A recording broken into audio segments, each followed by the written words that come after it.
you may have success, but I have 3 things I want you to check to ensure that you're a full-grown entrepreneur. Join us as we make sure we can reach our optimal potential.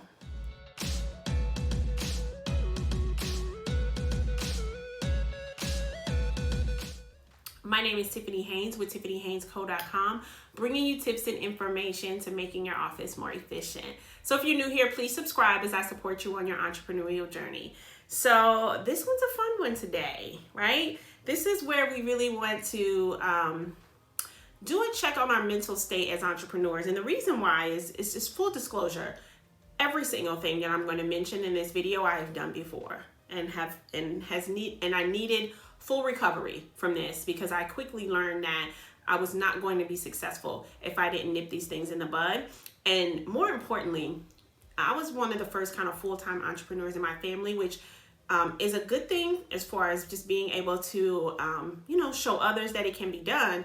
But it really was a negative thing when it comes to they're not going to recognize if I have a narrative that is immature about entrepreneurship, right? They may not recognize it right away, where a seasoned entrepreneur would, because even a colleague that's on the same level as me may not even recognize that the way that I'm talking is a sign of my immaturity in business, right? So it's not that it's something that somebody would recognize in my personal life. It is very specific to entrepreneurship and very specific to embracing what you need to embrace to be able to go to the next level, right? So that's the reason why this is so significant, and I'm excited to share this with you. So point number 1, you take constructive criticism personally. In business, this is not always recognized right away. I'm going to give you a for instance, because I do believe that it's hard because you spend my very first logo. I did it myself. It was horrible. It really was bad.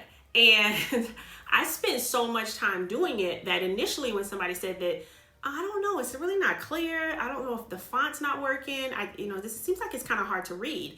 I took offense, not because I was thinking about it as, okay, this might be a common thread amongst potential clients that I want to convert, right? Is that the brand is now is just entering into a land where the first introduction into my brand, there's a lack of clarity. I'm not thinking like that. I'm thinking about all the time that I took to try to create this on my own, and somebody didn't like it.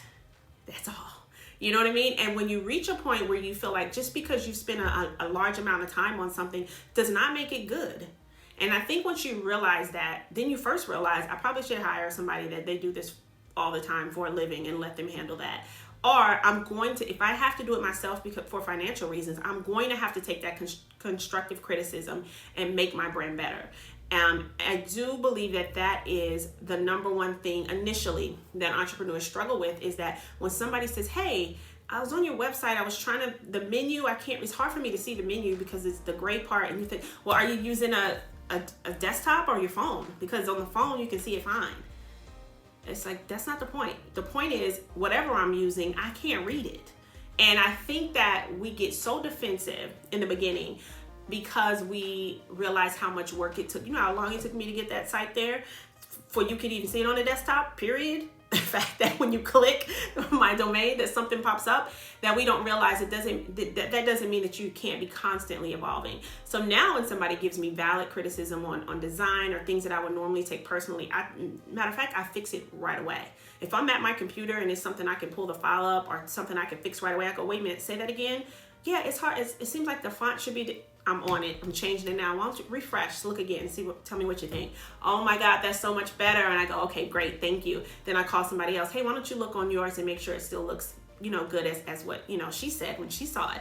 I don't take it personally at all. I actually take it as free advice that I didn't have to pay for, and I'm grateful for it, and I fix it immediately. Because if it's something small, sometimes it falls through the cracks. So if it's something I can fix in 10 minutes, I fix it immediately. And so I recommend that strategy for you. If you can think back on some things that somebody gave you, kind of valid things that you pushed back on, right? You took personally, then you may want to re-engage those things and make sure that you correct those and then change that mindset moving forward. Be grateful that they told you, even if it wasn't sugar-coated, even if it was straightforward and didn't seem like it was said with any kindness. If it's valid, that is all that matters. It needs to be fixed.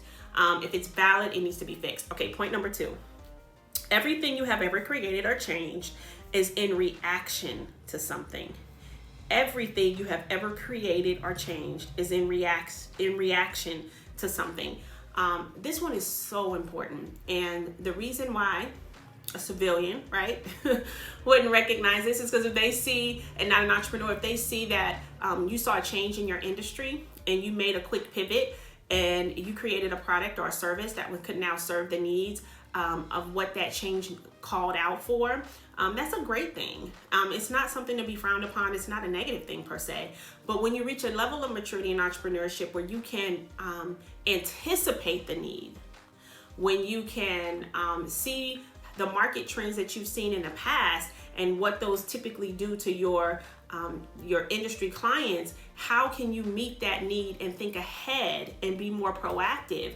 That is the next level of maturity. That's when you turn into having a side hustle to having a business, being an entrepreneur to being a business owner, because now you're anticipating the needs and you're preparing for those needs to be met prior to them needing that. And so this is something that I definitely struggle with, because I just didn't quite know how to anticipate the needs of where the market was going and how to provide a product or service for it. But over time, you should be able to do that. And I think the main thing is to carve out time where you actually can focus in on that. Like, you have to say, okay, once a month, I want to just look at the trend of the market that I actually support, and how can I create the product that's going to be needed 6 months from now or 12 months from now. That's something that we now intentionally do, and we're always ahead of the curve. Of course, there's things that hit us that we didn't see coming, but there's always some things that we anticipated and we were ready for it. And while somebody else was scrambling to create something, we already had it created. So that's tip number 2. Final tip.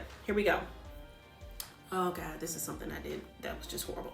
You are still being impacted by your industry's known seasonal downtime or slow down time, right? You're still being impacted. When I tell you this was just an excruciating lesson for me, I have a business with full staff, right? 17 people, and payroll needs to be made, salaries need to be made. And there was a time where it was the 3rd year in business. We always slowed down around the holidays. And it was like the people that complain about Christmas, as if you didn't see it coming. The 3rd year, I was so angry at myself that you let this time come again and you have nothing prepared.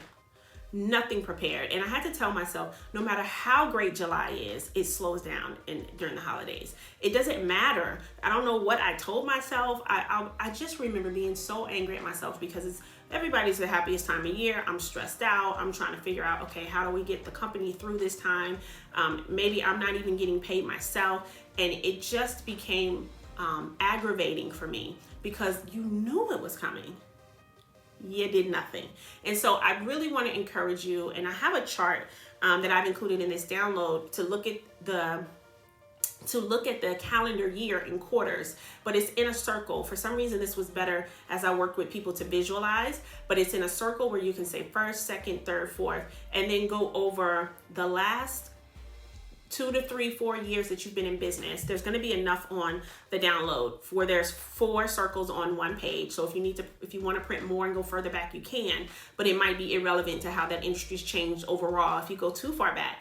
But I want you to document the income that you generated and made during those quarters over as many years as you would like to go back, so that you can say, okay, consistently this quarter has been lower.